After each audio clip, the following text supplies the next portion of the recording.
Kagame Sumulla Talibo. Sabata Nyani Maso Usman Ba Ibra Jalva Jedi Idolu Nidan Yo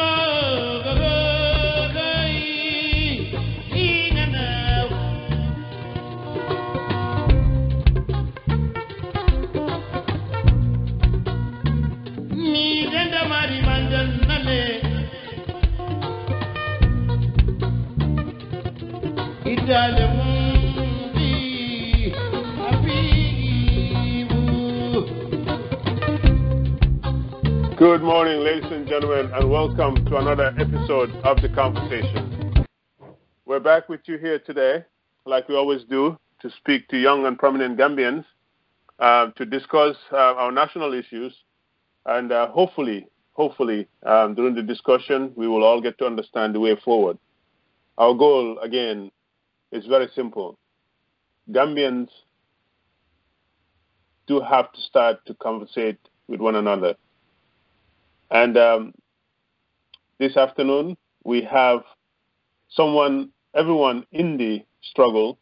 to restore democracy and rule of law in the Gambia is very familiar with. Mr. Frederick Tandeng of Senegal is on the line with me. Frederick, are you there? Yeah, I'm here. Mr. Kurbali. Thank you, Frederick, and welcome to the conversation. You're welcome. Thank you. So, Frederick, we're going to go ahead and switch to Wolof. I think that would be a good, language to utilize. We do a lot of English, different languages, Mandinkas, and I think my Wolof is not that great, but I think I can hold my ground, and hopefully, we'll get a good recording. I know you're calling, but the lines seem very clear. How are you doing? Well, we're okay in Senegal, always monitoring what is happening there back home.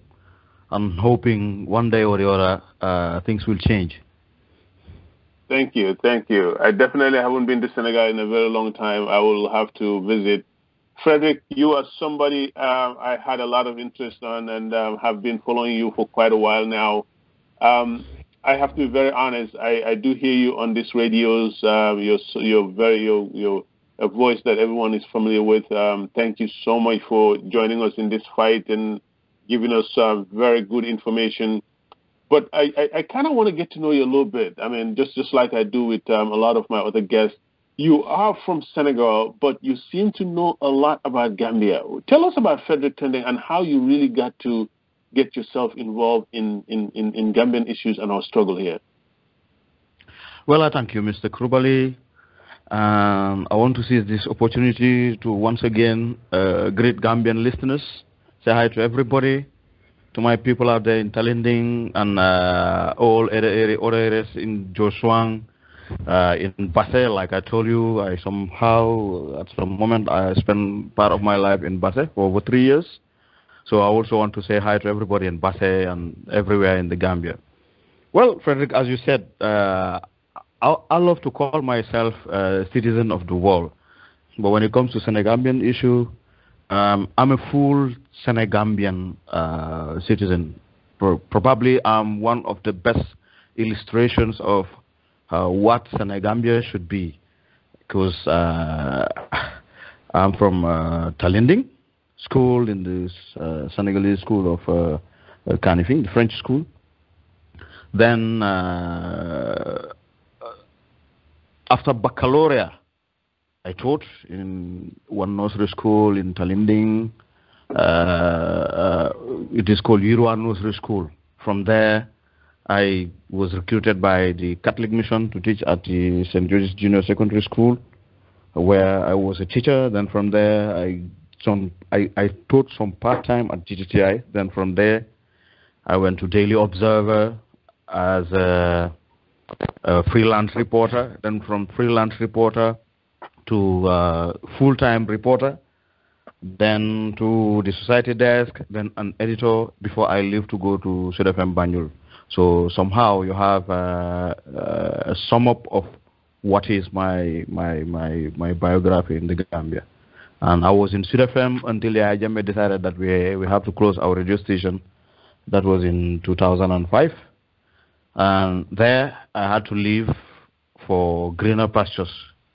going to look for somewhere to feed myself and my family.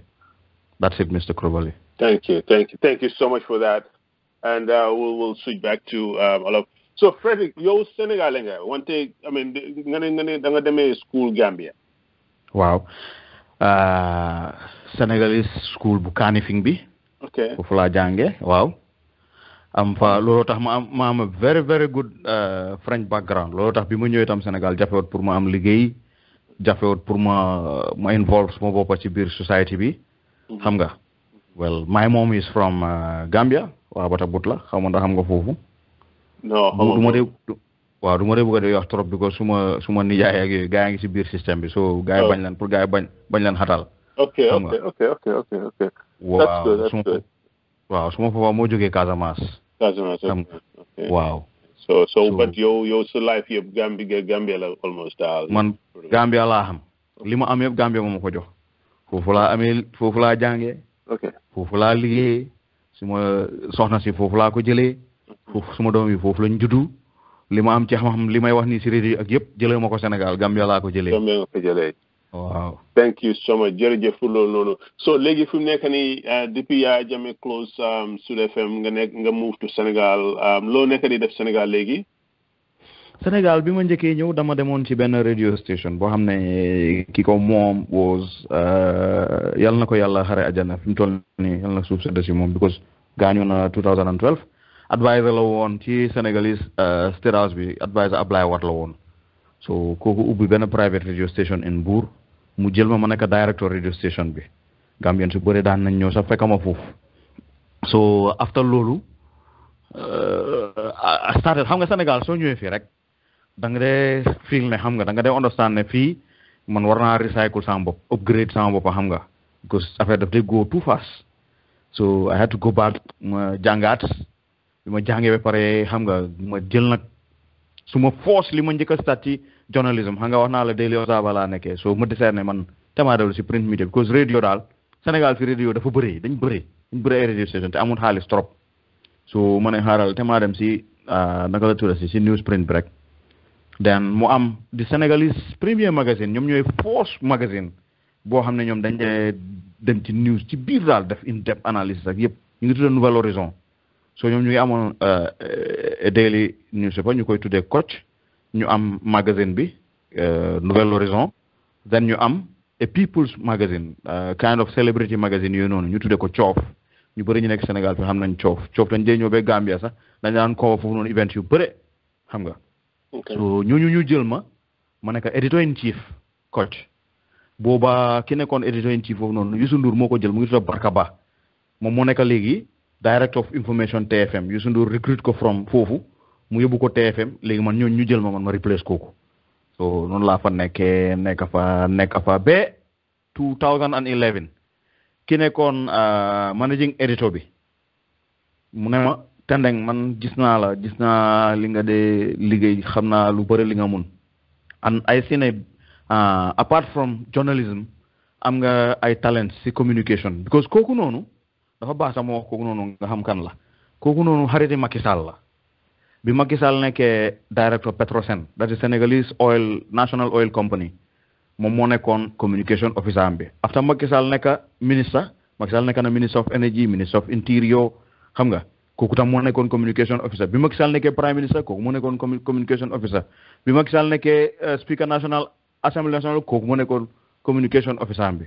den mu ne ma ne xam nga yow gis naa ne da nga am ay talents when it come to communication lu bëri te am na lu bëri loo xam ne da nga ma dee advice yi dam ko dee gis because xam nga rek ci newspaper léegoo-léeg news daf dee génn after dañ dee werante ndax bi is opportunity pour ñu jàllale ko ci paper bi yooyu dañ dee wax so always man dama dee depend ba mu dëgër këj what we have to publish so mu ne ma ne xam nga man sa façon yi position bi nit naa ko ci campagne boo xam ne ñu ngi koy waajal because Macky mu ngi war a ñëw dem campagne 2011 mu ne ma bëgg naa nga join communication team bi ma ne ko mu ne ma waaw ñu jógee ci magazine bi join ci campagne bi so somehow man gars yi fay nañ ma as a consultant ñu dem ci campagne bi ba campagne bi jeex bi saa waay faloo ma nekkoon fa attaché de presse ci State House bi nekkoon naa ko fa ba 2013 ci laa jóg dem ci NGO bi ma la wax sànq ni ci background ko waxtaan bi ñu am mu tudd Wetlands International ñooñu dañ defoon dañ doon defoon benn job advertisement ma gis ne fit naa position bi te the Africa Regional Office bu Wetlands International ma ne tema try apply rek then ma def ko yàlla def daal xam nga gaay jël ma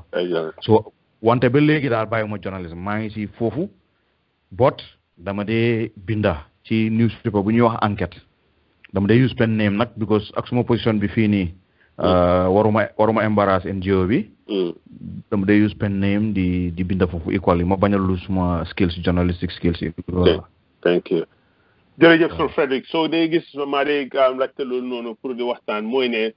si xeex buñ nekk nii di xeex Yaya Jammeh léegi-léegi da ngaa dégg Gambien ni di wax ne ñii ñooy ñan ñii lan lañ xam lan lañ mun ñii suñ génnee Yaya Jammeh ndax su fekkee kan mooy ñëw toog si place boobu noonu nekkut ne nit ñi dañoo ut nguur o bugg a nekk ministre ou président bon wan nit ñi ne ñun ñu nekk di xeex Yaya Jammeh nekkuñ nit ñi nga xam ne dañ eewu rek mer di ko xeex nit ñi nga xam ne dañ am responsible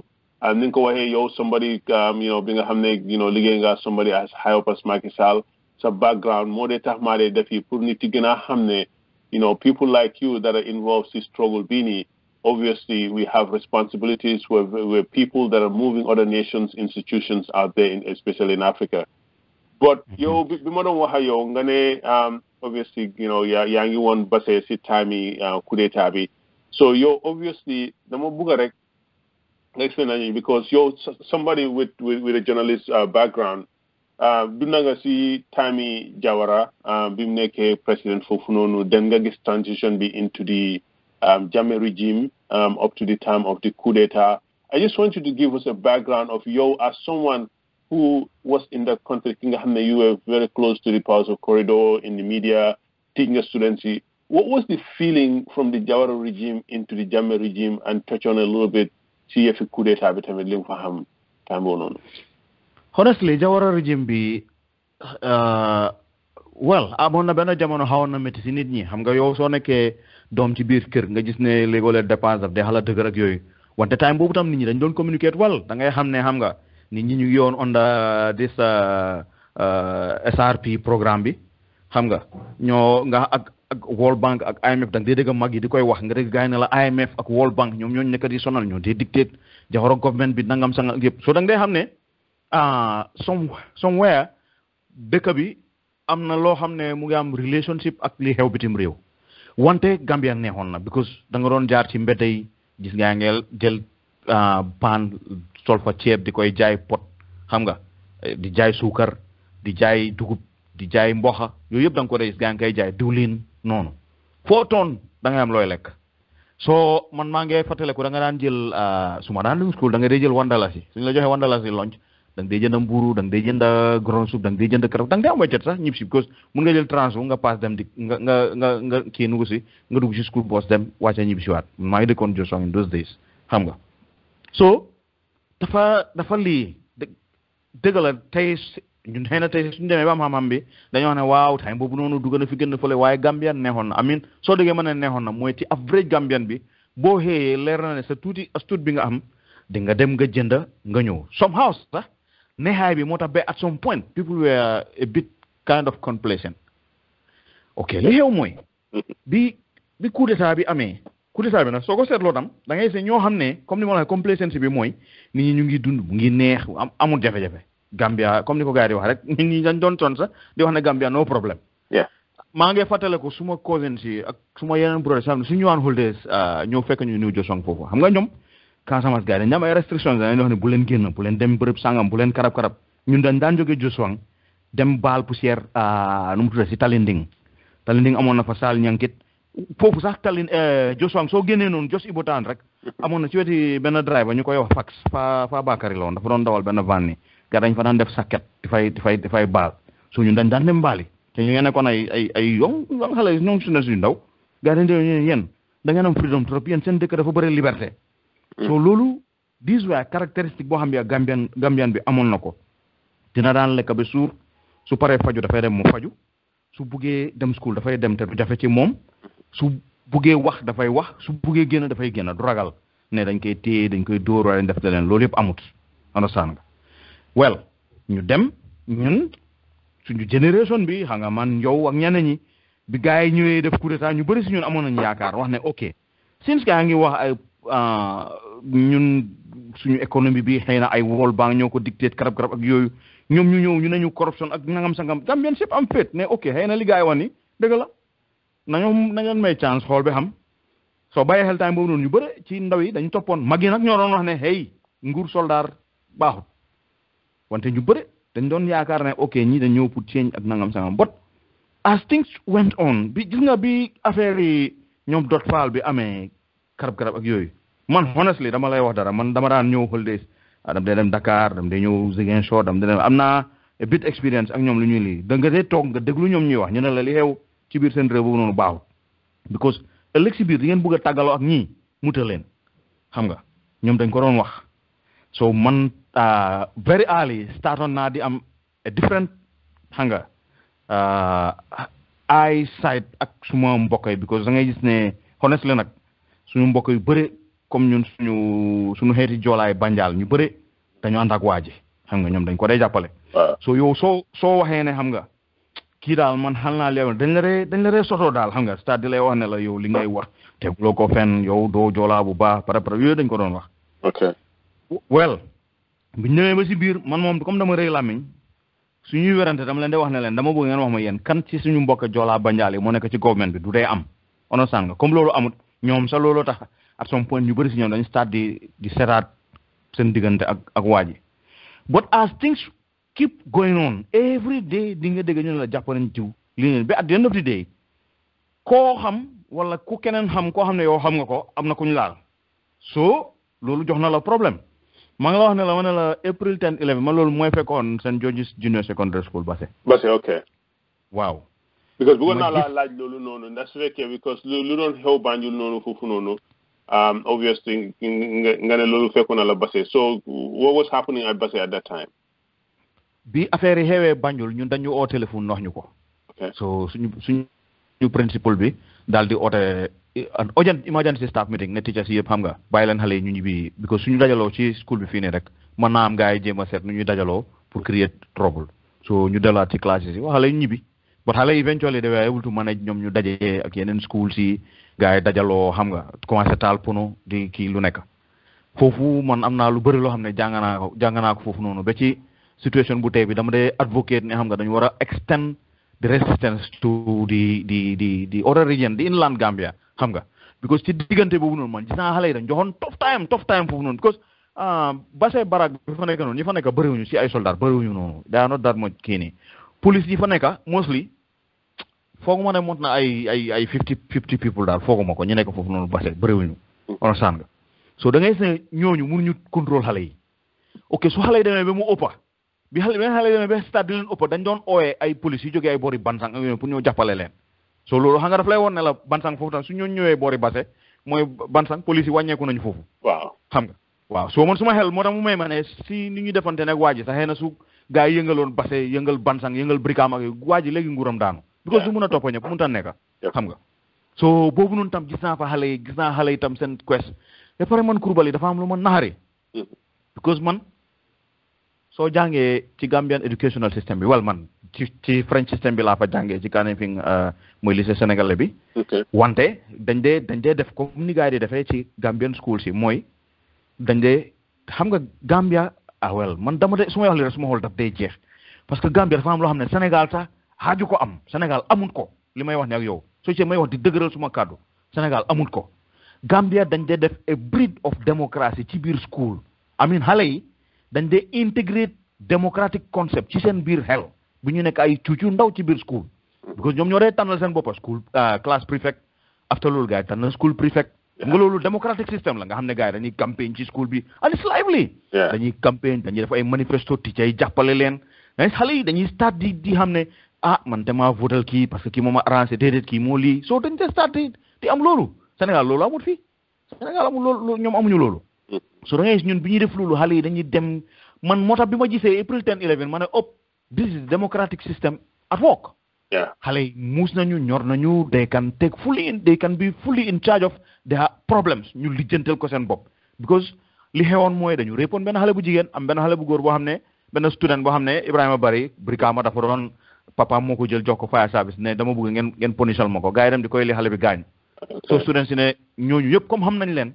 leen téye yóbbu leen ci yoon because ki daanu ci kaw xale bu jigéen bi xam nañ ko ok ñi punish xale bi ba mu gaañu xam nañ leen yóbbu ci yoon loolu dong la gars yi bañ nekk di leen twist toon karab xale yi waaj laaj seen right loolu rek la man I was very happy soo xoolee li ma la wax ci time Jawara time bi ni affaire yi demee ak nga xool système bi ni mu li nit ñi jàng li nit ñi xam ak yëpp ñii ñëw xale yi bugg a exercise seen fundamental rights gars yi dal seen kaw ak ñoom nuñ ko doon defante seen biir moo la doon woon ne xam nga the signals were coming that fi ñu eggan yi tey affaire bi dafay toll foo xam ne definitely dina it will be out of hand comme ni mu nekkee nii perfect so then obviously ñu am transition from the Jawara regime to the Jammeh regime April 11 ñëw you're in the teaching field nga jógee si teaching field bi nga dem into the media and you got very close obviously the media you get information yow loolu ñu mun na wax li nga xam ne the average Gambian xamu ko some of the killings that happen yow as a media bi nga doon liggéey foofu noonu at Observer what tell us about this regime li nga xam ne li Gambian the average Gambian lu mu xamul lu tax yow mu gën laa duga pour nga génn pour xeex nguur ngeen ni dina banna boo xam ne daf ma maak loolu ba léegi man daf ma def trauma ba léegi like su ma toogee su ma xel dem am na ay tur yoo xam ne soo ko waxee rek daf ma dee da ngay gis ne guddi boobu yëpp du ma dee nelaw mooy rey Dada Haidara am na lu bëri loo xam ne nag xew na balaa Dada Haidara mais man bu Dada Haidara daf ma maak in the sense ne koto bi man time mu nekkee Daily Observer da ngay li doon xew Sénégal mostly maa ko dee binda and mom being somebody who is very versed in French that they like suma article si eventually he managed to know who I was mu gis ma ooma ci office am ne ma ne xam nga I like the way you write and so on mu ne ma ne I want to encourage you nga góorgóorlu mu ne ma nag liggéey bi dafa yombut Dada Haidara moom wax loolu mu ne ma liggéey bi yombut mu ne ma liggéey bi soo ko starté di nga am ay xarit di nga am ay enemies xam nga mu ne ma you are very young na nga góorgóorlu ma ne ko ok ma nekk foofu ba temps bi ma jógee man nekkoon naa fa benn jamono man bi may doog a dugg Daily Observer ak ki ma fa nekkoon editor in chief ma jaarale sa nuyu ko Modou Moussa Touré ma ngi koy nuyu waaw after Pascal Edze ñëw Pascal bi mu ñëwee gars yi ne bugguñu ko Chérif Bojang dellu si waat xam nga ñu nekk fa man ba he was a very good friend of mine Chérif ba bi ma fa jógee dem Sud FM radio mooy bi accident bi amee lu joolaa bi mu këppoo xam nga after Sud FM gis tam liggéey mu doon def Daily Observer gars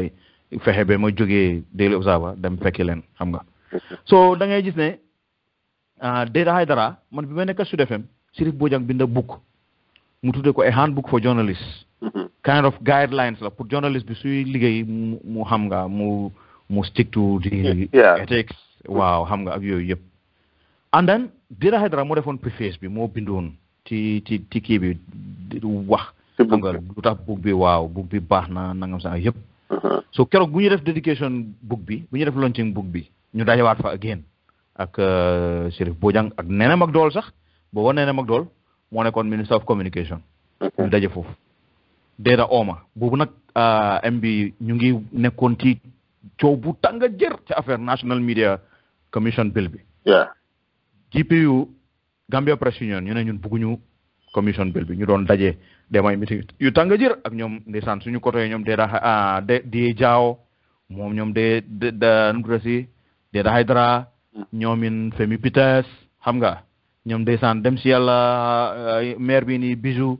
xam nga ñoom gars yu bëre daal xam nga dañ doon dajee di xool nu ñuy challenger affaire bi nu ñuy challenger national media bi so ñu dem ba ci biir affaire bi tànga jër daal xam nga kii ooma Dada mu ne ma ne te nag ma ne ko waaw mu ne ma kaay ma ñëw mu ne ma gis naa sa taxawaay ci media commission bi gis naa ne yéen seen radio bi mooy di woon li radio boo xam ne da ngeen di taxaw ak yooyu boobu nag li may wax ni ñoom xeex nañu ay Radio 1 FM xam nga xeex nañu Citizen moom bokkaatut woon it was out of the picture so yeneen radio yi ñemew ñu def news so ñun ak Radio 1 ñoo doon def seen Sunday news hour bi gaa yi ngi xeex Radio 1 FM mu ooma mu ne ma ne gis naa seen taxawaay mu ne ma definitely góorgóorlu leen mu ne ma nag gis ngeen li ngeen di def nii ma ne ko waaw man loolu sax mooy suma mun naa wax ne loolu mooy legacy bi ma Dada Haidara bàyyil mu ne ma ne soo fi jógee si radio bi di nga am ñu la wax ne yow jàmbaar nga dinañ la wax ne la yaa aay dinañ la wax ne la yaay hero bi nañ la wax ne la yaay ponkal bi mu ne ma bul musa dëggal loolu de mu ne ma ñii di wax yëpp gis nga ëllëg soo waxul ci radio mu ne ma radio bi rek moo la tax nga siiw moo lay fabriquer bés booy jógee ci radio rek gars yi duñ la faale duñu amati sa jot duñu amati sa time ma ne ko mu ne ma waaw mu ne ma jàppal bu baax li ma la wax ni ma ne ko dëgg la that was the last advice bu ma jox ñu wax it was on Wednesday Thursday Friday guy ci guddi Friday guy faat bakkanam I'm telling you so bi ko gars yi reyee okay go ahead bi ko gars yi reyee ñu dem Dead House ci suba si sorry Dr Amadou Diané moo nekkoon Minister of Information and Communication ñu daje fa biñ fa dajee ñun jot nañ dem ba xool néew bi mu ngi MB it is sad to say the body was bleeding paa bi dafa bleed ba biñ ko yóbbuwee ci armeel yi dégg nga ba buñ koy suul he was bleeding xam nga man maa ngi xalaat ne paa bi mu ngi bëggoon woon ne suma deret du dem ni neen amin li ngeen def deret ngeen tuur di ngeen ko gis ba ilaa yow mi diin pour man loolu laa jàppa paa bi loolu la doon pour man signal boobu la mu am loo xam ne lu important la Sheriff Bojang nga xam ne tey mooy Minister of Communication nee naa la suma xarit la ñoo nekkoon Daily Observer ma ne la paa bi keroog dèjà bi may advice moom Sheriff moo doon loñ bug boo xam ne moom dèjà moo ko binda so xam nga di link between the three of us xam nga ni mu demee ñu dem léegi ba ñu egg ci armée li pour fu ñu koy suulee Sheriff téema si mbaga mu ne ma ne booy dañ génn ci biti ñu génn ñun bi ñuy wàccee dara ci armel bi ñun fekkewuñu because dañu génnee ci biti ñi fàttale ko dañuy xam li ma lay wax ni si armel Old Joshua ngi dafa amoon dal suuf bi fa gars yi tuuroon suuf bu bëri ak concrete xam nga ba affaire yi jóg ci kaw Sheriff ne ma nañu egg ci kaw ma ne ko lu ñu ci kaw mu ne ma nañu yéeg rek soo eggee si kaw suuf bi da nga dee seetaat gars yi ci biir ba armel bi ñu seen ñi ci biir foofu am pa gars yi Sheriff ne ma ne this is something he told me mu ne ma boy ma ne ko mu ne ma ñi rey dee Haidara ñu ngi ci biir fii ma ne ko what are you talking about mu ne ma ñi rey dee Haidara ñu ngi ci biir fii ñi nekk di suul ni daa here ma ne ko do you know them mu ne ma just keep it for you I'm telling you dégg nga and this is something that has marked me and ñu waxtaan man ak moom we exchange mu ne ma ne dinaa binda an article and Sheriff wrote a very good paper di wax Yaya Jammeh ne xam nga bu fekkee yow it was very bold step in those days xam nga wax ko ne ko su fekkee yow da nga xamul li nit ñi di wax nit ñi ñu ne yow yaa rey Dayda Haidara waaw and it was point blank mu def ko xam nga it was very bold mu def ko okay that's why I cannot recognize the man anymore now I'm very shocked I'm very disappointed I know him to be very intelligent very smart and I knew him to be a very good Gambian I'm very disappointed xam nga ci loo xam ne mooy U-turn bu mu jël daal so yëpp daf ma dee maag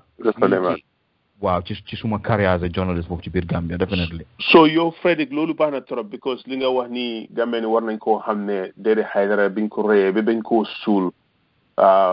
mu ngi bleed yow su fekkee Sheriff Bojang mu ngi déglu li nga wax seen history fi mu dooree ba Sheriff Bojang bi mu bindee book bi ngeen gis ne that book has something to do with Dayda's death obviously Dayda supporter na ko and he is somebody bi nga xam ne moom moo leen bring up yow su fekkee Sheriff Bojang mu ngi déglu conversation bii léegi nii Sheriff Bojang mi nga xamoon si Daily Observer si time bi nga nekkoon young journalist bi nga xam ne kenn xamul leen woon tey moom minister la you have a very successful career in Senegal you're on different sides of this fight dama bugga pour nga waxtaan ak Sheriff Bojang mi nga xamoon pour mu dellu si dara laa koy wax dara laa koy wax Sheriff su fekkee mu ngi may déglu dama koy ne Sheriff dama bugga nga fàttaleku benn guddi boo xam ne benn ngoon dama ñëw ma fekk la sa office maa ngi yoroon because in those days Daily Observer ay xale yu jigéen ñoo fa nekkoon ay typist dañ dee type man a day before loolu ci guddi bi ñu ngi amoon a senior Gambia Armed Forces commander koo xam ne léegi dafa retire du ma wax turam suma goro la dafa retire am ku ma boole ak moom kooku léegi mun naa wax turam Jeeti Gujaabi Ibrahima Jeeti Gujaabi mu ngi Amérique foofu Jeeti boole ma ak waaji ci guddi bi mu ne ma ne kaay ñu dem airport ma oo Sheriff ne ko maa ngi dem airport su dara xewee na nga xam ne diw moo ma oo ma dem bi borset bi ma ñëwee moom Sheriff de damay fàttali pour su fekkee mu may dégg mu fàttale ko li ma wax nii ma fàttale ko ñu fàttale ko ñun ñaari lan lañ doon wax ak yuñ doon nar dégg nga Sheriff nga ne ma bu ma ñëw liggéey ci suba si naa bàyyi ba ngoon su gars yi di waaj a wàcc ma ñëw which I did ma ñëw ak suma script bi toog kër ga bind ko mu ne ma lii xale jigéen duñ ko type because óoluñu leen am na ñoo xam ne xëy na dinañu rawale li fa nekk pour wax ko te fii is full of ay nit yoo xam ne dañ leen nettali NIA so ma jël script bi jox ko ci office am bi xam nga Coulibaly lu nekkoon ci biir script bi boobaa yaa ngi amoon di war in Liberia woo bi toll foo xam ne dañu koona Charles Taylor mu bugg a rawale famille am bi dégg nga man ndeke waa ji guddi bi bu may ne ma dem airport mu yóbbu moom mu egg teg ma ci benn ruuxa ci airport daf mu nëba foofu mu ne ma léegi gis nga jet bu wàcca ni ma ne ko waaw mu ne ma xoolal foofu and you take note loo gis rek bindal soo paree dinaa ñëw nga wax ma lan ak lan ak lan nga gis so ma gis ay nit ñu wàcca ñi ñu ngi sol uniforme ñi ñu ngi sol gis nga aha yow waa base nga xam nga mbubu Haalpulaar yooyu noonu nga xam ne mbub dañ ko dee piis yi dañ ko dee raba ni mu weex ak cotton waaw ro cotton bi waaw gaa ngi koy sol ba pare mu am ay téere afta gaa ngi yor ay fetal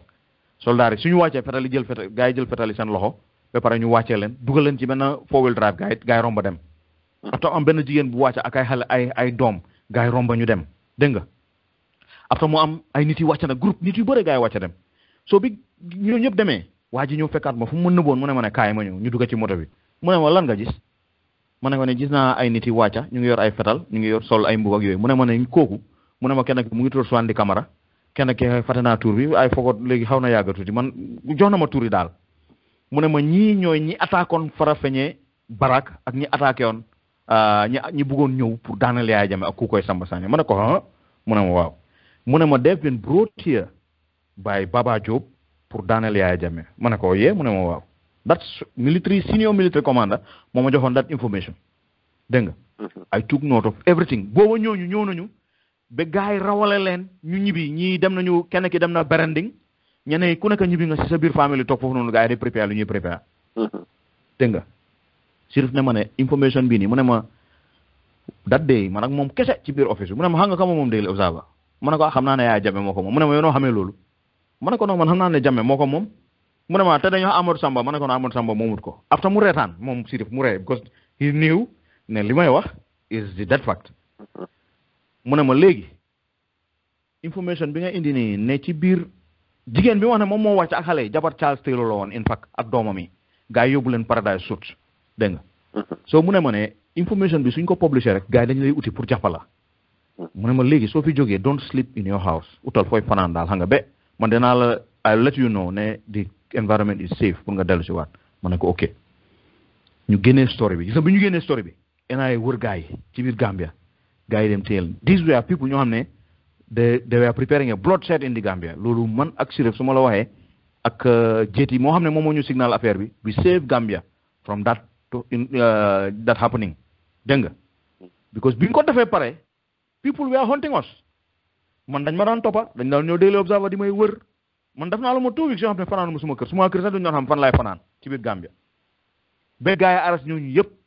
I can tell you ne xam nga jàpp Baba Jobe lu bëri ci loolu noonu bokk na ci dégg nga so Sheriff dama koy woo mu fàttale ko ñun time boobu noonu ban taxawaay la ñu amoon ci Gambia conversation ñu doon am ak loo xam ne ñoon xalaat ne loolu moo waroon nekk di way forward pour affaire yi I remember Sheriff Musa binda an essai bi mu fay wax affaire Rasputin déglu li ma la wax MB Rasputin was somebody in Russian Empire bi ci time bi nga xam ne they had somebody called a Tsar in Russia Rasputin mu ñëw dañ ko doon jàppee comme dof mel ni nit ku wérut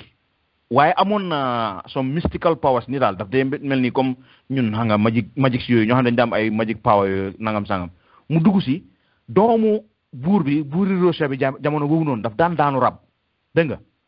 soo moom mu ñëw mu ne moom mun na ko faj gaa ne ko soo ko fajul dañ lay rey but imagine ci biir ci biir kingdom bi yaa ngi am buur Russia bi mu am ñu bëri ñu ko wër ñoo xam ne day wax his confident man his trust man xam nga ñoo xam ne his right hand man bi Rasputin ñëwee mu faj mu def lu muy def even though mel na ni ku wérut ak yëpp waaye xale bu jigéen bi bàyyi any miracle or the other xale bu jigéen bi wér na bi mu wéree Rasputin was brought very closer to the king they call it a Tsar so gars yi jël Rasputin def ko mu nekk koo xam ne su waxee buur ne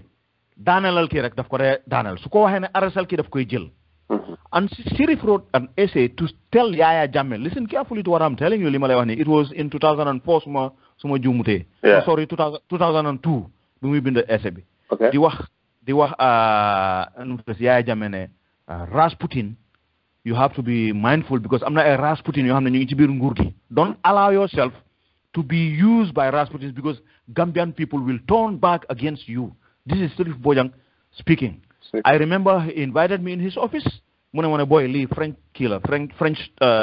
expression bu ma bëgg use la ci biir texte bi. Is it correct mané ko abi baxna. Dañ dé def lolu mamam légolé ci def essay daf ma o ñu waxtaan ne mané fi French key because if they bëgg xam nga so when you are a good writer dang they use I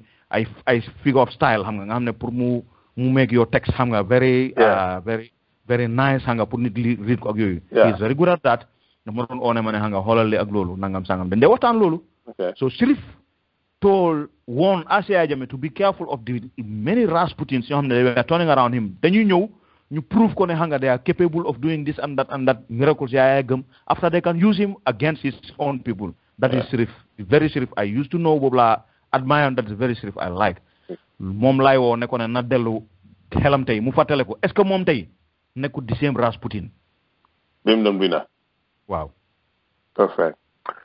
Thank you so much because lolu important na because legi xam nga su nit duggé ci nguur o nga am doole tuuti da ngay faté fi nga joggé and man fogna lu gëna important moy as Gambians ñu nekk di remind nit ñi because Sirif ñu ñëpp xam nañu fu mu nekk ni legi dafa réer because xale bu melni Sirif bi nga xam ne yow doorangulo sa aduna sa nga bàyyi sa life si loxo Yaya Jammeh di toroxal Gambians yi di gis Gambians yi ñu leen a rey ngay dimbale Yaya Jammeh te yow xamoo nga ne waajooju noonu the same waajooju noonu moo la doon toroxal bi foo léegi yow because juboo nga am moom rek ngay nekk di toroxal ñeneen ñi so moo tax maa dee bugga ñun ñu xamante ñun ñi nga xam ne we were there from the start before we became big sometimes ñu gën a mun a waxtaan ak nit ñi with one another so that ñu gën a mun a suñ xel yi mun a delloo because nguur ak doole def dee confuse loo nit ki léegi kii nii Mr Tendeng yow yaa ngi Sénégal. Wow. Up until last week, border bangi close on. During that time, yow da nga ñëw Fatu Radio di ñu jox update. Dama bëgg nga explainal Gambian bi just in short. Lana xewoon ba border bi close ak yow from your understanding lu tax border bi open because ñun bëggoon nañ pour border bi stay close. Maybe you're from inside information. Waxal Gambian bi rek so that guy gën a mun a understand because Yaya Jammeh lu ma wax ne waa Sénégal yi ñoo bëgg a destabilize government his government and now obviously mu dem through campaign and then all of a sudden the borders are open so and there is no communication from the Senegalese side or the Gambian side. Can you give us information on that lu fa xew? Waaw border bi soo gisee border bi tëjoon driver Sénégal yi sometimes back xam nga Yaya Jammeh daf dee foog na suy waxam dof yooyu noonu su ko waxee dafay em foofu te àdduna bi léegi dañu nekk in a globalized world yow loo def ci sa biir néeg soo bayut xel sax dafay jékki-jékki rek tasaaroo da ngay gis ne am na ñeneen ñoo xam ne ay vidéo lañ def ay private vidéo ci seen computer all of a sudden ñu gis ko ci internet and they were surprised on naka la affaire bi egge foofu so àdduna bi tey am na loo xam ne soo ko waxee rek gars yi dañuy dégg moom lu muy wax ci Gambia yaakaar ne dafay jow léeg-léeg Sénégalais dañ ko dee dégg that's the fact so moom bi mu doon wax ay mbiri brique bi mu ñëwee ba Farafeñe di wax ne brique bi moom du ko def because brique du dox tànk pour dox mbokk ak yëpp chauffeur yi ñu ngi koy déglu bi mu demee tam bi wax ne moom su ko neexee mu tëj mu xool fan la Macky di kii ak yooyu Macky daf ko pare yàpp waaye dina ko lijjanti ak Macky chauffeur Sénégal yi ñu ngi koy déglu man waxtaan naa ak ñoom ñu bëri dañ ma xamal ne ma ñoom ñu ngi koy bàyyi xel daf mu waxee loolu pare ñu gis steps yoo xam ne daf ko jël because dafa jékki-jékki ab sa loolu mu ne leen léegi pour jéggi nu mu tudd si Bambatenda Yolitenda dañu war a pay in CFA ñoom ñu ne loolu du fi am ñu ne parce que loolu naka la loolu mu ne nekk bu fekkee yow da ngay jéggi géej bi yow moom nga war a fay xaalis Gambia moom mu bañ mu ne du jël xaalis réewam na jël xaalis CFA ñoom loolu duñ ko def gars yi xalaat gedda affaire yi dem boo boobu stand guddut noonu after gars yi ubbiwaat ko affaire yi continue soo ñoom ñu ngi koy bàyyi all along ñu ngi koy bàyyi xel mu jékki-jékki ci diggante bi nag am na lu bëri lu xew loo xam ne Gambia du koy wax Sénégal bëriwut ci wax noonu trop xëy na Sénégal fii ñoom ci seen biir ñoo xam nañ ko wante fële amuñ kii Gambia duñ koy wax lu bëri because ci diggante bi am na ECOWAS protocole boo xam ne mooy interstate trafic bi interstate road traffic bi dafa am convention boo xam ne dañ ko def pour lal ko si biir ñu ne léegi ECOWAS mu ne dëkk bu nekk dañ dëkk wax ne sax the aim of that protocole mooy pour fexe dëkk ECOWAS yëpp ni ñu mën a ji jokkalan like soo jógee Sénégal di nga jaar Gambia doo am problème nga jógee Gambia ñëw Casamance jógee Casamance dem Guinée Bissau dem Conakry all ECOWAS member states nga xam ne dafay mel ni daal xam nga yaa ngi ci di same country in short comme ni ngay ci European Union bi wala yéen ci Amérique foofu yombal affaire yi so that marchandise yi mun a romba without problem génne xiif gi and the commerce kind of flows easily. Thank you very much xam nga loolu lu mu firnde mooy lan xëy na doomi Gambia bi ki nekk fële bu gën a def business li mu soxla pour business nekkul ci biir Gambia waaye mun na ñëw Sénégal jënd ko dem Gambia dem jaayaat ko su ko defee doom jafe-jafe noonu it doomu Sénégal bi nekk Gambia xëy na ko boobu làkka boo xam ne moom mun ko am fii correct mu jóge fii dem foofu Gambia jënd ko ñëw jaay ko fii nii nga xam ne affaire dafay dox ci moom normally soo du am benn problème understand nga ECOWAS loolu mooy seen xalaat bi soo ci loolu gars yi ne léegi nañ def interstate road traffic protocol boobu noonu su ko defee dëkk bu nekk like dëkk yi jege wante comme Sénégal ak Gambia ñoom ñoo jege wante Sénégal tam jege wante ak Guinée Conakry léegi Sénégal ak Gambia by force dañu war a toog waxtaan seen diggante ñu discours seen diggante ñoom yan façon yi moto trop spécially ñooy demalante diggante Sénégal ak Gambia su leen identifié ba pare ñu sign a kind of convention seen diggante ñu ne léegi troxine yi ñoo fi jàll léegi benn bu nekk dafa war a fay nangam ba pare ñu def joint border control post like ci border bi fu ñu nekk léegi Sénégal ak Gambia ñooy bokk foofu noonu après dañu am a kind of protocole ñu xam loo xam ne dañ koy collect as taxes fii ak fële ñu xam nuñ koy séddalante seen biir ba pare dafay am like Gambia number of moto yoo xam ne yooyu la ñu am Sénégal tam number of moto yoo xam ne yooyu la ñu identify ne yooyu ñu nekk ci trafic bi léegi comme ECOWAS moo lal protocole bi moo tax ba loolu mu am dafa war a am as tuur xaalis boo xam ne dañ koy génnee dugal ko ci biir ECOWAS loolu kind of deposit la boo xam ne dafay nekk foofu noonu loolu mooy may ECOWAS tam mu am ay grants ak funding pour interstate road maanaam yoon yoo xam ne ñoo nekk ci ñooy jaar ci dëkkatu dëkk like Sénégal Gambia Côte d'Ivoire Guinée ak yooyu tal yooyu noonu ECOWAS na mun di di seek funding di développement pour yombalal jokkalante bi xam nga so loolu la gars yi decide Sénégal commencé ci waxtaan ak Gambia jékki-jékki gars yi dem nañu ba agree ci affaire border post yi ak yëpp su la neexee mun naa la seen after documents yi ba Sénégal start nañ di def tenda pour ñu war a tabax nu mu tudd si border kii bi parce que dañu waxtaan léegi Sénégal nañ jël ay nit yi war a tabax kii bi ñu léegi bridge bi comme waxtaan nañ ci ba d'accord ci ak yëpp pare ba African Development Bank xam nga ñoom war nañu fond affaire bi yëpp ba pare léegi nañ leen jox boobu nañ ko jox Gambia tabax ko xam nga yëpp gars yi d'accord ci ba pare Gambia jékki-jékki yaa yeme ne affaire border kii bi daal moom agriw ci trop daal because suñu war a def ay joint border control post loolu mooy Sénégal dafay xam moom lu muy doxalee ci biir réew mi so moom bugut loolu gars yi bloc affaire bi dem ba la baj li ma la wax ni ba last year sax gaa ngi yoon ci kawam di koy kiitil katar affaire yi bañ dégg nga te protocole boobu su fekkee yéen sign leen ko seen diggante ñaari dëkk yi it means ne ku nekk yow mun nga doxal say policy boppa when it comes to interstate traffic affaire bi noonu la demee bor again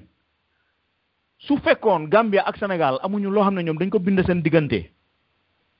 su boo affaire bi mun na demee ne waaye Sénégal ak Gambia dafa am ay protocole yi nekk seen diggante am ne Gambia government ak Sénégalese government ñoo ko sign ne Gambia yéen a moom seen ferry yéen a moom seen géej yéen a moom lu nekk am ngeen right ngeen yokk comme nu mu leen neexee wante balaa ngeen yokk comme ñun foofu dafay tax ba di northern part of Sénégal ak southern part ñu mun di jokkoo please balaa ngeen di def wax leen ñu you want us not to ask us permission or leneen waaye wante wax leen ak ñun ñu prépare suñu driver yi balaa xëy na am ñu fi jógee suñu dem ba egg foofu noonu fekk yéen li ngeen war a fayeeku si ñooñu yoratuñu ko parce que xamuñu waaw su gars yi def nu mu tudd si yaay jame defut loolu driver fi dañ jékki-jékki eew rek ñu ne loo xam ne dañ ko doon fay 4000 léegi 400000 la jar dégg nga driver yi ne bu fekkee loolu la ñun duñ fi jaar yow sa réew la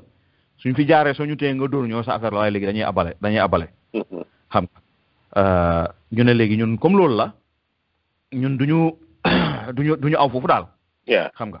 waaw so da ngaa door demee round waaw ñu ne léegi dañuy wiire so border yi close exactly border bi close léegi ñoom ñu Gambia government dem affaire dem si ñu ne dafay ubbi ñu jékki-jékki ne léegi comme noonu la affaire bi nii la demee léegi nañu waxtaan lii ma lay wax ni lu officiel laa lay wax ni de am taking it from official sources Nene Macdonald bindal letter yónnee ko Mankeur Ndiaye nga xam ne moom mooy ministre of Senegalese Foreign Affairs xam nga mu ne ko ne dama bëgg ñu waxtaan suñ toogee ñu lii kooku ne ko ne amul problème ci biir letter bi sax nee na dem na ba suggest date ne on April 5th gars yi ne ko ne amul problème xam nga ok gars yi dem ba ñu leen di xaar last minute nee na bindaat letter wax ne meeting boobu noonu du mun a am dootul munati am because Yaya Jammeh fële he has called an emergency National Assembly session te loolu du dëgga boobu du emergency xaw ma ndax yaa ngi fàttaliku MB mooy bi mu woowee gars yi nar a def naka la tudd si opening nu mu tudd si National Assembly ba pare mu nax leen loolu tam xam nga constitution Gambia am na nu mu ko tegee ci yoon and he had by force to comply so ñoom xamoon nañ ne day boobu noonu Yaya Jammeh dafa ñëw waaye ñu nax Sénégal ne leen loolu xam nga emergency session la nangam sangam yooyu Sénégal ba tey ñu ne amul problème Sénégal toog fi di xaar gars yi yóbbu leen ECOWAS ñoom so ci biir ECOWAS bi ñu ne Sénégal dafa violate interstate protocole boo xam ne moom moo fa war a nekk moom la ECOWAS tëral wante si waxtaan bi xam nga maa ngi lay fàttali ne la protocole boobu noonu Gambia ak Sénégal signuñu ko because Gambia nanguwut foofu tam am na loo xam ne dafa am solo pour ñu waxtaan ko ñu wax ko Coulibaly gis nga protocole boobu xam nga lu tax Yaya Jammeh bëgg doon ñu sign ko xam nga nee naa la léegi dañu war a def inventory trucks yoo xam ne ñoo nekk Gambia ak yi nekk Sénégal Gambia suñu war a def inventory trucks yi ak moto yu am fayda ak yëpp yi dem ci interstate trafic bi nii rek Yaya Jammeh moo leen moom waaw moto yu mag yi nekk Gambia yëpp moom moo leen moom moto yu Kanilaay Faam la dégg nga waaw so yooyu noonu soo leen waree jël ba pare nga war a génnee xaalis déposit moo la xam ne moom nga war a jël compte ci moto yooyu nga fay loolu dafa mel ni xaalis Yaya Jammeh moo war a génn ci poosam soo bugutoon affaire bi dem trou ndax affaire bi wax bi yëpp loolu la ono sang so mu sabotage affaire bi demul moo tax ECOWAS bi mu fa eggee gaa ne ko ne yow sa case bi it lacks merit because yow lu ñu laaj defloo ko li nga war a def ci déposit bi defloo ko li nga war a waxtaan ak Sénégal defloo ko soo yow sa diggante ak Sénégal dara rek la ñu mën a wéeru ci kaw mooy protocole boo xam ne mu ngi sa diggante yow ak Sénégal te boobu tam yow da nga ko violate so yow case it lacks merit wax bi lii la dégg nga so bi gars yi demee ba ci biir Sénégal ñoom tam am na loo xam ne gars yi dañ ko consider a lot because am na confusion bi xalaam gars yi dañ da wax ne waaw boora bi nañ ko tëj su ko defee ñu mën a kii Sénégal Sénégal man maa ngi Sénégal fii am na loo xam ne mënu ma ko wax si radio o mënu ma ko wax ci programme pour nit ñi déglu I know ne Sénégal daa fed up with Yaya Jammeh because daf leen sonal definitely wante Sénégal also ñoom suñu amee tam lu leen lu mel ni Yaya Jammeh ñoom tam day expecting Gambians ñoom ñu def seen homework Sénégal bi ñu tëjee boora bi Yaya Jammeh moom fu mu dem mu ngi campagne ci àdduna bi yëpp AU UN ci Sénégalais xam nga Sénégal melut ni Gambia tey yow civil society bi dafa active waaye Sénégal civil society dafa active yow mun nga jóge Gambia ñëw wax ak civil society bi ne leen ñu ngi toroxal people Gambian civil society dafay jóg fii ñu wax ñu ne Sénégal bàyyi leen Gambian si bu leen toroxal Sénégal ak Gambia benn yëpp mu ngi am fii nga xam ne which is a form of pressure si kaw Sénégalese government bi so moom yooyu def na ko Sénégalese tam at some point bi ñu ñëwee ñu waxtaan fii nii Yaya Jammeh lépp lu gaay wax rek bi kaay ma wax la dara de moom moo ñaan waxtaan bi waaye bi ñoom nee na ñëwee fii lu gaay wax gaay dañ leen sukkal raamal leen laa lay wax nii Yaya Jammeh su waxee moom moo tax ubbi bodo bi dafay fen bi ñu ñëwee fii nii lu leen gaay wax ñoom dañu wax ne waaw amul problème Sénégal suñu leen ne bàyyi leen Boy Djiné gaay ne waaw dañ koy bàyyi tabaxal leen bridge bi ñu ne waaw non design bi gaay ne hey ñun wax ñu design dañ na ngeen tabax bridge non waaw nañ ko tabax dégg nga affaire bi noonu la demee soo ñoom dañu raamal gaay fii nii ak yëpp léegi su Gambia waxee ne ñoom léegi dañu agré yokk bi ñu yokkoon dañ koy delloo wàññi ko bridge boo xam ne moom la Yaya Jammeh wax duñ ko tabax dina ko tabax ak yooyu nangam sangam Sénégal su waree in fact ma jox la dara bi ko gars yi waxee it took about 10 days balaa gars yi di ubbiwaat boota bi because Sénégal mu ngi doon toog di xool ba xam fan la affaire bi mujjee so Jammeh wax na ne moom nangu na Sénégal amatul any reason bu objective I mean xam-xam lay waxee ne there was no objective reason why ñu war a continuer boora stand because suñ ko defee dafay mel ni Yaya Jammeh li muy campagne di koy wax ne moom la ñu bëgg a déstabiliser nguuram dëgg la and Senegal wouldn't like to bear that quote from within the international community. Because Gambia is a sovereign state. Senegal has to respect Gambian sovereignty, even though a monster more. So this is the reality. They decided to pull back and observe by help by Angum Behamlan Moy help. Okay. So legi border bi si bopam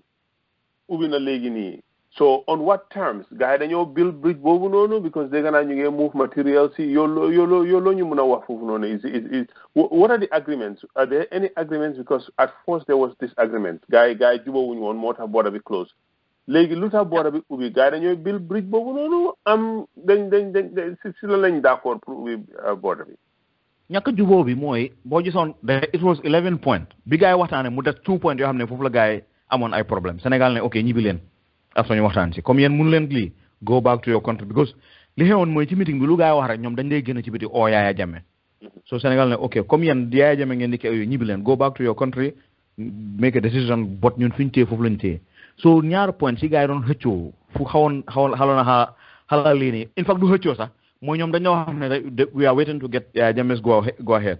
mooy design bridge bi in principle dañ ne ñoom dañuy tabax bridge bi bridge bi funding bank fii du Gambia mooy du xaalis Gambia xaalis African Development Bank la nga am ay yeneen small organisation yoo xam dañ jàppale ak yeneen donors yoo xam dañ dugal ay small grants si biir pour jàppale leen xam nga xaalis bi génn na ba di Gambia Ministry of Economic and Finance Affairs ñoom am nañ ci cër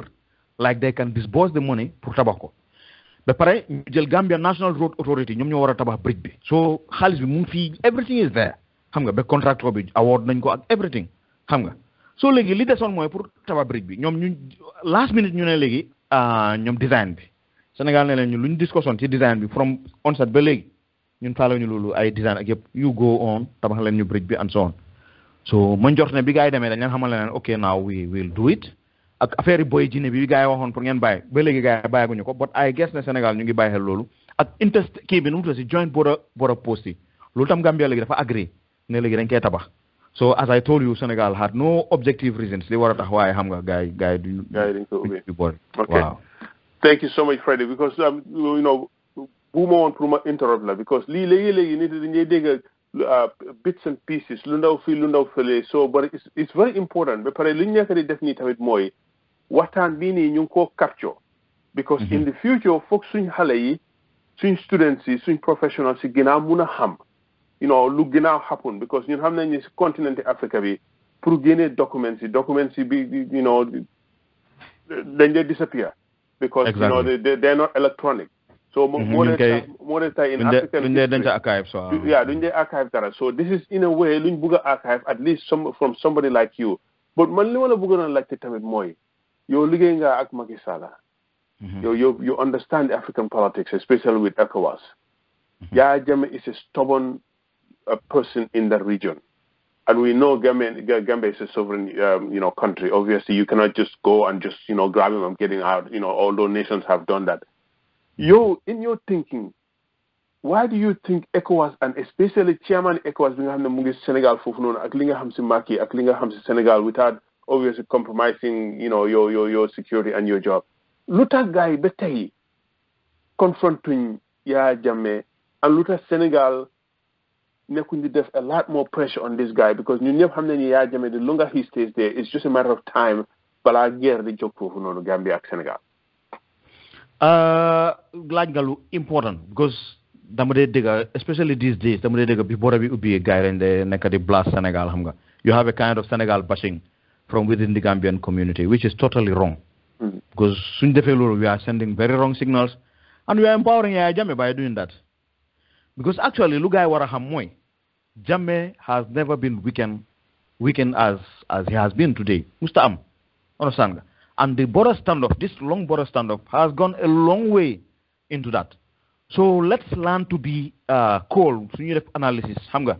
ñu understand ne from diggante boobu noonu ba léegi we have achieved a lot like soo gisee pression wu mënoon am mu seetaan gars yi ñi di dofi ba yëpp diggante bi pax nga affaire baa ngi amoon because border standoff mu ngi amoon one second as I told am na loo xam ne kenn du ko wax ci radio we cannot say it waaw xëy na ci suuf suñu waxtaanee man ak yow naa la wax lu bëri wante Sénégal tam ñoom bëgg nañ seen bopp bëgg nañ seen réew duñu bàyyi Yaya Jammeh rek mu leen di nootal noonu xam nga ad vitam aeternam mënut a nekk it's impossible so ñoom lu ñuy lijjantee from state to state comme moom lu muy ut pour def ak ñoom lu ñuy aar pour defante ak ñoom that is not going to public public places kenn du ko nekk di koy wax ak di def lu nekk but man take it from me I am sure and 100% sure ne ñoom tam seetaanuñu and honestly there was a time boo xam ne they were a bit lii daal Gambia was kind of fun to to them not Gambia waaye Yaya Jammeh xam nga soo waxee ne dafay kii rek waaye bés Gambian si nañu li ak moom but they have realized now ne su nit jàppalewut su nit ngembalut Gambian people yi nit askani Gambia dafay jafe trop pour gars yi jëlee fa waa ji so ñoom loolu xam nañ ko. they are surely xam nga struggling on their own xam nga means to make sure ne loolu mu ngi dem mu ngi dem through ak mu ngi def lu nekk xam nga but comme ni ma ko waxee rek am na lu bëri xam kenn mënu ko wax waaye when it comes to ECOWAS leadership bu Macky Sall bi MB bu ñu fàttee ne Sénégal ak Gambia dafa xat Gambia ak Sénégal dañ dee wax benn la man waxuma benn la pour wax ko comme ñoom nuñ koy waxee but like I told you nee naa la man I am the true incarnation xam nga am the vivid example xam nga the living example of what Sénégal is. Yeah, indeed. Exactly waaw xam nga so yow tey soo buggee jóg nga ne da ngay dem pour dal ci kaw Gambia wala da ngay def leneen it becomes a problem ba pare dama bëgg a MB nga bàyyi xel la dara Sénégal there is a trauma when it comes to seen relationship ak Gambia gis nga 1981 ci Fodé Kaba opération bi mooy bi gars yi ñëwee pour jëlee ku koy dañuy fàtte a lot of Senegalese soldiers died in Banjul in the Gambia dégg nga benn ñaar Sénégal jëlee na fa lesson ne Gambians yi ñu bëre dañ dee foog ne ñoom dañuy ñëw pour invade Gambia dañ ñëwoon pour occuper jël Gambia for good te ndeysaan gars yi dañuy fàtte ne even confédération bi sax Gambia moo dax Sénégal pour woon la ne Sénégal amutoon that imperialist lii nii because bi leen Gambia suuree jëppi leen foofu bu leen nee dem leen seen yoon dañ fa jógee Gambia is a sovereign country ñun kay suñu problème Gambia mooy we had a leadership boo xam ne dafa baawoon ba Gambia moom boppam kenn mënul ko dara bi Gambia demee ba ñoom buggatuñu Sénégal ci confédération Sénégal had to leave and it left affaire bi loolu la so Sénégal foofu soo ko xoolee sax it's a kind of humiliation dafa tax ba Sénégal sax they are very cautious ci lu ñu def ak Gambia dañ dee ragal ne Gambian populace bi dina foog ne we are an imperialist country we want to invade Gambia we want to occupy Gambia we want to accaparate Gambia loolu benn la second dañ dee ragal dañ dee ask seen boppa questions are the people xam nga ñoo xam ne ñoo fi nekk are they trustworthy like Jawara did with us mu ñëw after mu toon affaire bi because nañu waxante dëgg rek si confédération bi Sénégal lost at all costs Sénégal dafa xaloon na ubbi booraam gars yi time boobu noonu Gambia lañ daan ñëw di jënd di dem seen yoon eventually bi confédération bi jeexee Sénégal si la ne baax na because ci la gars yi tëj customs si gars yi start di contrôle ak yenn ak yooyu but in those days Gambia la nit ñi doon jëndee Gambia dafa neexoon my friend xam nga da ngay ñëw nga jënd dem sa yoon def leen nit ñi dañ doon dawalee bicycle bi dañ daan pédal gars yi dañ day jël bicycle takk fa benn baagi suukar xam nga dawale ko ci booda bi diggante Casamance ba fii nii time boobu noonu bi soo fatale ko léegoo-léeg nga gis ay custom auto Sénégal sax ñëw fatalant ak ay fetal sax di daxante ak gars yi furóot ba ci biir Gambia delluwaat dem seen yoon yooyu yëpp daf dee am soo xam nga Sénégal dañ dee bàyyale xel loolu you have that passif nga naka la tuddee si that history boo xam ne mu ngi fii dañ dee xalaat ne Gambian populace bi mbaa duñu wax ne ñun we are coming to invade them because suñu amul popular support it becomes a problem that is one second dañ dee xalaat are the people ñoo xam ne ñoom ñoo nekk di wax ne Sénégal dafa war a jàppale Gambia are they trustworthy est-ce que ëllëg si biir ñoom duñ def mel ni ñële so I feel ne Gambian si it's good ñuy wax ne Sénégal dafa I can understand them suñu ne Sénégal jàppale nangam sam but do they also ask the question as to what are they doing for Senegal to make sure ne xam nga definitely they are reliable they definitely want change they want Yaya Jammeh out and they have a massive popular support behind them in the fact ne Senegal has to step in jàppale leen I think those signals are still missing Senegal are not seeing them here léegi soo boolee loolu yëpp nga xool Sénégal ak Gambia nu mu xatee dafay jafe trop pour gars yi at waaw lii la ok well loolu make na sense soo dee gisee maa dee laajte loolu Gambia ne dañ ko dee gën a laajte why Macky Sall toog foofu noonu as the chairman because Macky Sall ñaari responsibility la am as the president of Senegal but also as the chairman of the ECOWAS so moom double responsibility boobu noonu moo amoon I think that's where most of this pressure is coming because léegi soo gisee nit ñi ñu lay said to the international community and because these are the people ñu nekk di jàppale for example the argument with Senegal is that listen we have a madman over here ñun dof lañ fi amee as a president wante def dee doon Sénégal foofu la dee amee i diw yi marchandise yi pour isi ko foofu noonu so somehow li moo dee tay ñun suñu maak yi we look at the international community and say you're responsible for part of this because World Bank xaalis boobu noonu bu gaay di isi European Union xaalis boobu noonu di gars yi si loans yooyu noonu Gambien di dem di jël ñoom xam nañ ne loans yooyu noonu they're not going to the average Gambian person. So loolu noonu daf dee gën a enable Yaya, and that's where Gambians and other nationalities are holding the international bodies responsible because they're the ones ñi dee isi xaalis bi. But waxtaan nañ si yëfi ECOWAS bi nii and thank you so much for that pour nga gën ñu explainal. Of recent gisoon nañ ne bi affaire yi tàngoon ba tànga amoon nañ good demonstrations tamit biir Sénégal demonstration bi nga xam ne it was probably the biggest bi nga xam ne gën naa jege Gambia. Yéen mi nekk Sénégal foofu noonu obviously I know that you're the brain behind that, sa waxtaan ak sa support of the Gambian people kind of created that, more easy for fashion demonstration yooyu noonu foofu noonu. Fu mu nekk ne Ousainou Darboe ñu ngi ko jàppa for 40 days léegi over 40 days ñu ngi ko jàppa. Yow mu nekk Sénégal foofu noonu lan la opposition yi ak government bi teg si jàppi Ousainou Darboe bi ak yow loo am pour wax Gambien yi pour won leen ne because ñun xam nañ ne lii du xew Sénégal lan la nit yi war a def Gambia pour wone and what is the dangers of not stepping out pour génna pour wax ne pour Ousainou génna si just ni Gambien yëpp noppee toog rek di seetaan because ñun xam nañ ne loolu dafa xëj yow dëkk nga Gambia dëkk nga Sénégal mun ngaa compare ñaar yooyu noonu loo ñu mun a wax ne loolu la Gambien war a def and what is lan la opposition yi foofu noonu ak government bi nekk di xalaat ne ñun suñ jiit bu mel ni Lawyer Darboe ñu ngi ko jàppa ñun defuñ dara ñu ngi toog di seetaan. MB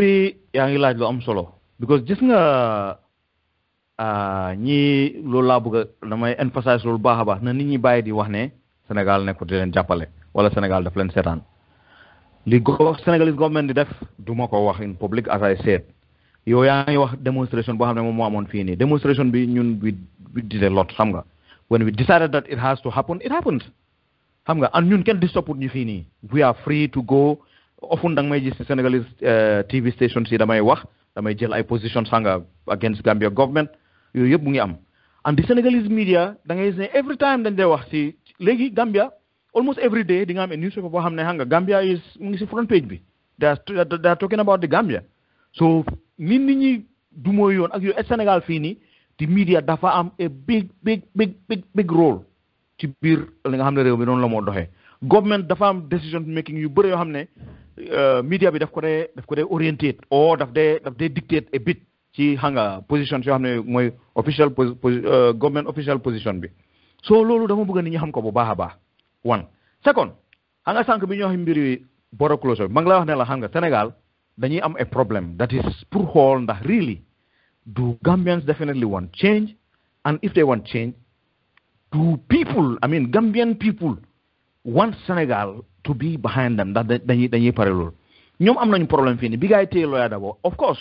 gis nañu force days ak yëpp Sénégalese social network yi gars yi dañ ko dee exchange xam nga ñu jaayee ñoom Kouthia ak ñoom saa njóg yëpp dañ dee tease affaire bi ak yooyu pour wax lan moo xew ci biir Gambia and loolu sax dafa baax ci biir Gambia because xam nga ne GRTS du ñu wax dara ci affaire Lawyer Darboe bi ak nu mu tudd si gars yu depuis gars yi jàppa bu dee Senegalese TV station si li ñuy def at least dafay tax gars yi di ñaawal Gambians dañ ci dee xool xala bàyyi xel li xew tuuti ci seen biir réew loolu am na solo foofu bon am na li xew loo xam ne Sénégal dañ ko seetlu te ba léegi pour ñoom doyloo ko keroog maa ko doon wax si benn radio am na kilifa bu mag ko xam ne definitely I have a lot of respect for him xam nga xëy na understand bu baax li ma wax nit ñi suñuy wàcca ci mbedd bi pour ne Yaya Jammeh wàcca they are not asking people ñu lakka pono wala ñu def leneen not at all lu ñu wax rek mooy nit ñi wàcca leen peacefully ngeen dem ci mbedd mi ngeen laaj pour gars yi wàcca pour Yaya Jammeh dem yoonam wa ilaa pour ne Yaya Jammeh mu bàyyi ñu mu jàppa affaire bi loolu la popular support boobu noonu su amee su amee nit ñi gis ne mu ngi am rek moo day yombal international attention waaye su fekkee ay ñeenti nit ñoo la dem su leen gars yi dóore rek 5-10 minutes rek ñu tasaaro affaire bi jeex daf day jafe pour nit ñi bàyyi xel because the issue is moom mun na claim legitimacy ne okay if Gambian people were not against me kon ñoom ñëppay war a wàcc si mbedd mi so ñi ñëw ni because dama téye seen nit ñi famille mi ak xam nga ñoo xam ne seen next of kin ñoom ñooy ñëw noonu di wàcc si mbedd mi di disturb di def kii bi nii li mooy wax bi so people are looking into how Gambians xam nga take boldly take the bull by the horn affaire bi loolu la yep they are not getting those signals fii nii but again Sénégal fii loolu taxul gars yi banka seen loxo Sénégal loo xam ne ñu ngi koy mun dara gënul nekk support nga bàyyi ñun ñi nga xam ne ñun ñu ngi defante ak Yaya Jammeh we freely go dañu wax ci radio yi ñu neex ku ñu pare invite dañ leen invite fu ñu pare meeting dañ lay meeting fu ñu pare organize meeting dañ koy def xam nga affaire bi loolu la lii ma lay wax nii bàyyi ko xel ñun parewuñu ak moom xaw ma yéen foofu Amérique ñun parewuñu ak moom te bu soobee yàlla fan yi rek di ngeen ñu dégg di ngeen ñu dégg ci anam boo xam ne moo ëpp doole sax demonstration bi nga xam ne is the biggest ñun ñu ngi koy waajal incha allah. Thank you so much Freddie Kendeng. Obviously lii moo taxoon ma bëggoon laa ginnaaw bëgg a waxtaan ak yow because yéen mi nekk Sénégal foofu noonu ñu important ngeen yéen ak ñoom Seni Marina ñoom Killa Ace ak ñeneen ñi nga xam ne ñun xamuñ leen sax liggéey bi ngeen nekk di def foofu noonu but yow personally as someone who obviously as a Senegalese bi nga xam ne you can go about your business foog naa yow sa maas yi ñoom Jeffrey Smith the Gambia owes you guys not only gratitude but obviously to recognize you si liggéey bi ngeen nekk di def nii because yow li nga wax la rek yow you a sample and a true example of what a Senegambian is because nit ki nga xam ne Sénégal nga jógee nga magee Gambia jànge foofu noonu xam Gambia ba pare dem Sénégal li xew Gambia ba tey you're still speaks volume of your love for country and ñun lii lañ laajte si Gambia ni yëpp li nga xam ne waxuñ ne lu nekk di xew si Gambia ñun ñëpp xam nañ ne lu bon la if a Senegalese like you somebody who has less to lose is stepping up and fighting time bi nga def nii you making space you making time li nga wax ne yow sa bopp fu mu nekk nii léegi da nga wax ne certain things I cannot say because suma liggéey so foog naa ne Gambien ñi nekk di déglu ñi nga xam ne ñu ngay wax ne ñoom seen liggéey moo dee tax a gaa dañ mun a bokk si struggle bi yow soo munee maneuver loolu noonu man su ma munee maneuver loolu noonu then there is no Gambian bi nga xam ne tey war na moo toog ne moom du xeex nguuru Yaya Jammeh because ñun ñëpp xam ne luñ dëkkee foofu noonu ñu ngi rey nit ñi ñu ngi leen a réep li ma wax ak yow nii sax foog naa gaa ñu ngi release benn statement bi nga xam ne si Fatoumatta Jawara la jógee dégg nañ lu xew si Ndongo Ndiaye nekk foofu noonu ñu ko réep góor yi nga xam ne góor yu mut ñeneenti góor tëj bunta ak jigéen ñu ngi ko xànkaw di leen dóor den gaa yi génn a wone ne ñoom dañ am doole loolu du doole loolu lu tubaab bi dee wax diine kawat la but yéen ñi nekk Sénégal foofu noonu bëgg naa pour ngeen xam ne ñu nekk America fii obviously you guys have 110% support loolu soxla we're in this together thank you so much if you have any last words yi nga xam ne bëgg nga waxtaan ak Gambian because li nga wax la rek lu xew base foofu noonu yow gisoon nga loolu noonu lu xew April 10th and 11 gis nga loolu noonu lu xew tamit bi ñu jàppee ñoom Lawyer Darboe so obviously all the signs are there that the Gambian people are not happy dama bëgg nga jël just a moment one Gambian yi the tactic li nga xam ne moom lañ war a def pour succeed so that we can do the final push out there ak nga mun a wax Gambian yi naka lañ mun a supporter ak Gambian yu nekk Sénégal foofu noonu pour gars yi génn si ñoo support leen yow si li nga naa nekk di plan nii. MB tactique bi dama bëgg ñu def ko mu interactive suma diggante ak yow. Banjul pour access Banjul ñaata yoon moo fa nekk soo jógee ci Greater Banjul area pour dugg ci biir Banjul ñaata yoon moo fa nekk. foog naa there is one I mean the main one kese man boobu la xam. exactly léegi yow xanaa nga jël gaal de nga jógee Ibo Town noonu wala nga jaar Joswang wala nga jógee Bakaw nga jël gaal pour aw noonu nga ne da ngay dugg ci biir Banjul but if not nga bëgg a jël moto pour dem benn yoon boobu rek mooy li fa nekk. so dama bëgg a Gambian si xool ne especially waa UDP I am not saying this because maa ëpp xam-xam déedéet I am not saying this because dama foog ne maa leen war a wax ñoom lu ñu def déedéet I am saying this because dama yaakaar ne ñoom lu ñu bëgg a am suma xalaat bi suñ ko jàppee loolu mooy tax ñoom lu ñu bëgg a am dañ koy am nu mu gën a gaawee te man duma ci am dërëm duma ci am dara it's going to be a credit to the Gambia the Gambian struggle for liberty the Gambian struggle for freedom dañ se loolu mooy jàppale ku mel ni Lawyer Darboe ak lu nekk it's difficult MB pour every time suñu ne dañuy attee Lawyer Darboe wala dafa war a am appearance court ñu dugg ci ay moto mobilize ak yëpp one is expensive because da ngay am pour di luwaas ay moto yóbbu leen dama bëgg ñu bañ a réer mbir ne ñun ku ñu defantel bandi la wóoyu la saay-saay la moo am police moo am agent secret moo am NIA moo am immigration moo am lu nekk dégg nga soo yow soo buggee jël xaalis pour ne da ngay dem louer moto yaa xam tali ni nga koy jëlee yaa xam Tabokoto nga koy jëlee yaa xam Koyna nga koy jëlee yaa xam Bansang nga koy jël ak lu nekk oto bi soo demee pour fay ko da ngay wax ak driver yow driver bi xamuloo fan la féete benn driver bi soo ko waxee dina wax apprenti am ne ëllëg si biir na nga ñëw ñu yeb ay nit pour yóbbu leen Banjul apprenti bi yow fu muy dem toog këram pour waxtaan ak ay nit yow xamuloo fan la understand nga soo yow time bi ngay wax ak driver bi pour jël moto bi pour mu yóbbu nit ñi Banjul ak yëpp automatiquement affaire bi lig na because suñ ko ñu defal bande la soo affaire bi lig na ñoom am nañu all means yoo xam ne dañ koy def pour block nit ñi nga xam ne du ñu egg a Banjul su ko defee they will give impression ne ñoom ñoo mun Gambians yi dañu discourage wala they have the momentum fekk amuñu ko the issue is dañ ñu nekk di block pour ñun nu ñuy demee Banjul soo léegi ñun comme affaire boobu ñun xam nañ ne dafay jafe pour ñu defante moom boor boobu we have to be rational and objective ci ñuy defante ak moom nañu def waa Basse jarul ñu dugg ci ay moto di ñëw nañu dem gis nga Basse T Junction foofu mooy di heart of town bi foofu noonu T Junction mun nañ fa dajaloo suñu munul dajaloo T Junction Salikeñe mu ngi foofu noonu ci bayal bi mun nañ ko defante ak moom foofu noonu su fa nekkul am na erreur yu bëri xam ne Basse gars yi mun nañ fa démontrer te kenn du leen munal tous dégg nga mun nañ dem sax Mansadiang si government quarters si foofu noonu gars yi defante ko foofu noonu ci kanam commissioner office bi gars yi defante ko foofu noonu ak moom waa Bansang it ñu defaat noonu ñu def noonu waa Brikama ñoom ñu def noonu ci biir Brikama gars yi GDF for exemple xaalis boo xam ne daf koy seen UDP nañ ko seen local organisation xam ne ñoom ñoo fay nekk that will make it easy for UDP people ñoo xam ne they are there pour ñu génn si dem ci mbedd mi to take it onto the streets da ngay gis ne waa dooy bi ak waa PPP ak waa NRP koo xam ne xëy na su fekkee Banjul la dafay ne jarut pour man ma jóge fi dem ba Banjul pour ay koo xam ne bokkuma pati waaye su fekkee foofu Brikama la soriwut Kiram moom waa NRP la waa foofu moom mere na Yaya Jammeh it's not going to be tough pour moom mu génn si mu ñëw mu join that is one so li may wax ni we have to decentralize this thing and start thinking strategy because ñun ku ñuy defantel bandi la mu ngi nii léegi lu mu def mooy dafa yebal ay pour gars yi round up family ñoo xam ne ñoom lañ jàpp su ko defee ñooñu duñ mën a génn si pour dugg ci ay moto di dem so ñun stratégie bu ñuy jël mooy bii this is the best one bii jafewut pour nit ñi jógee fële ñëw fële benn ñaar dama bëgg a waa UDP dëgg la they did a lot of sacrifice and loolu dañoo war a nangu ne ci history second republic nii ba léegi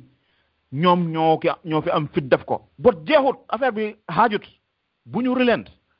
waa ji waruñu bàyyi Lawyer Darboe moom kenn muy defante ak ñoom nañu continuer di mobiliser ba pare dama bëgg a oo UDP ma ñaax leen benn wàccee leen seen boppa ci suuf ngeen waxtaan ak gars yi ñoom Halifa Sallah ak yooyu ñëwuñu ba léegi waaye still dem leen ngeen waxtaan ak ñoom waxtaan leen ak ñoom make sure ne xam nga it's not an issue of na gars yi ñoo ñu rally ñu or ñu join ñu pour ñun ñu lead you ask them what do you think you can do to make this get a momentum or to keep up the momentum if they tell you we can do this ngeen ne okay we are just waiting for you ngeen def what do you want us to assist you wala ñu jàppale leen pour yéen ngeen def li ngeen bugg a def ñu ne leen li ngeen okay do that affaire bi loolu la don't not necessarily ñoom dañu war a ñëw ci yéen but ask them tell them xam nga ñu lañu bëgg yéen ngeen yëngatu now tell us yéen what do you want to do bu fekkee for example doy ñoom dañu wax ne ay conférence la ñu mën a def press conference wala yooyu amul problème let doy do da press conference pour ñu koy def waa UDP dem taxaw foofu ñoom ñëpp ñu fees fa del gaa yi xam ne doy ñu ngi yëngatu waa UDP taxaw nañ ci press conference bi dégg nga ñu def loolu ak waa PP nan amin dañu war a encourage ñoom ñu am waxtaan ak yooyu affaire dañu dafa toll foo xam ne lii may wax ni dama ko base ci Sénégalese expérience fii Ablaye Wade bi gaa yi di defante ak moom yaa ngi amoon benn sigil Sénégal fële Macky Sall fële nga am gaa yi fële ak yooyu waaye bi affaire demee ba tàng jër ñëpp dañ toogaat everybody swallowed his pride ñëpp toog ku nekk nga ne sa morom yow lan nga pare def mu ne lii laa pare def nga ne ok léegi nañ def nii because affaire bi bu kenn réeree mbir ku yaakaar ne ku foog ne yaa ngi bay pour kii mu def after ëllëg ci biir yow you can come and reap the fruit you are mistaken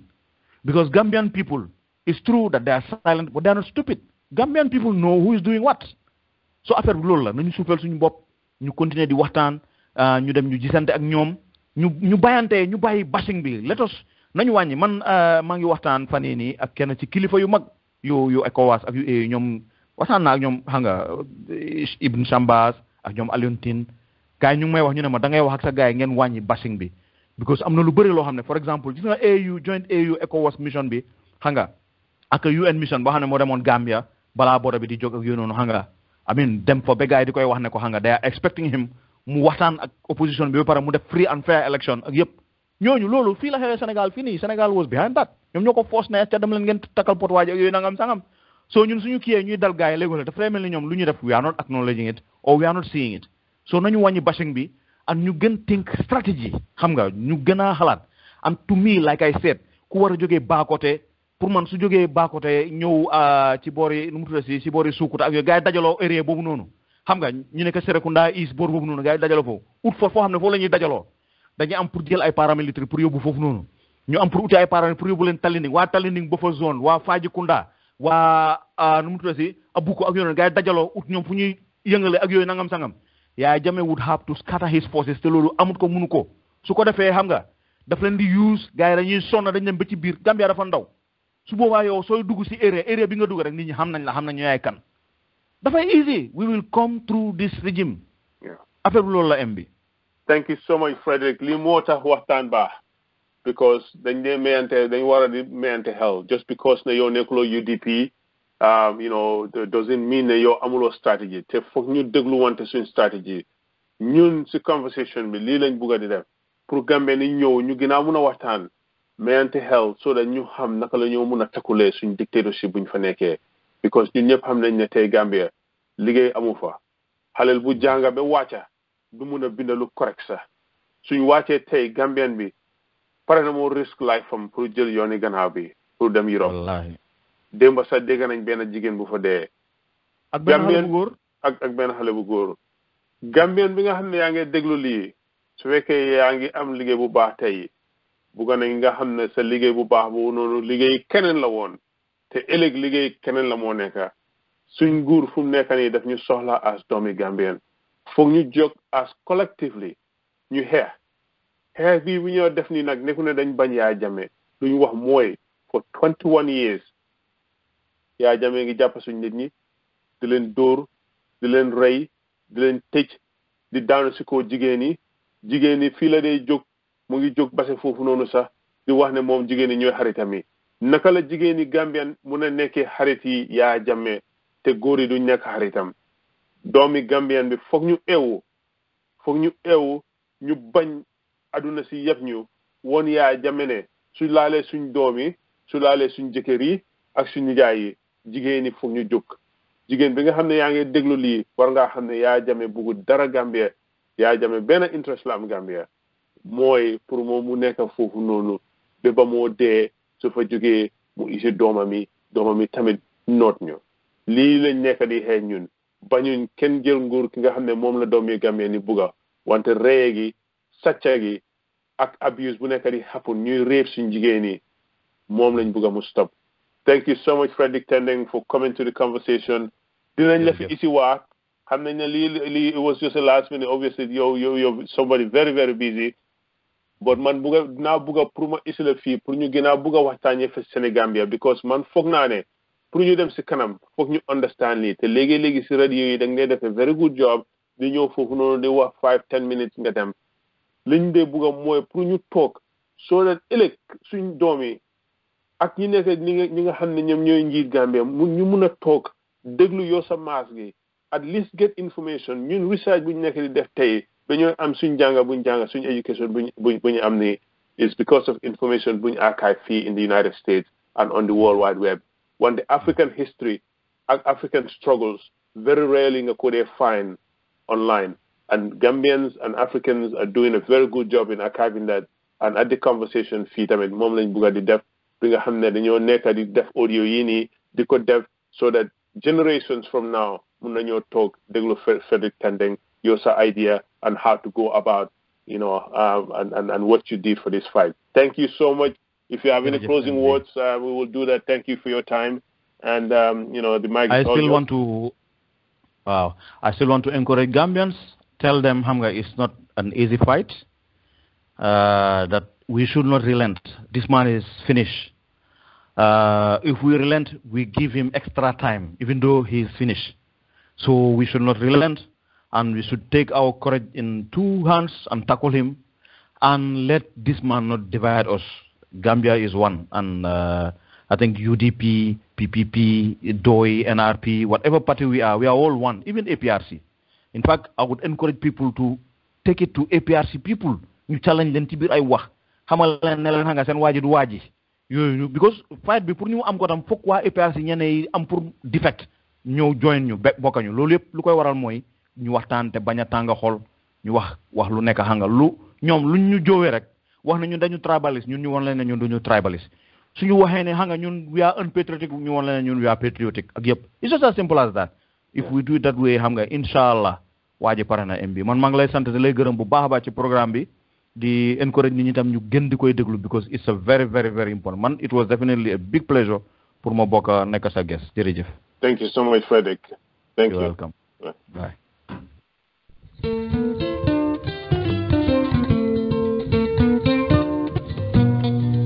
Ladies and gentlemen, that was Mr. Frederick Tendeng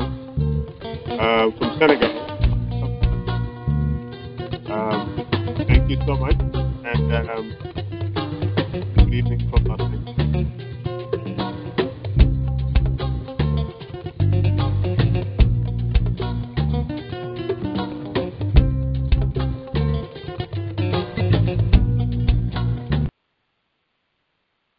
Okay.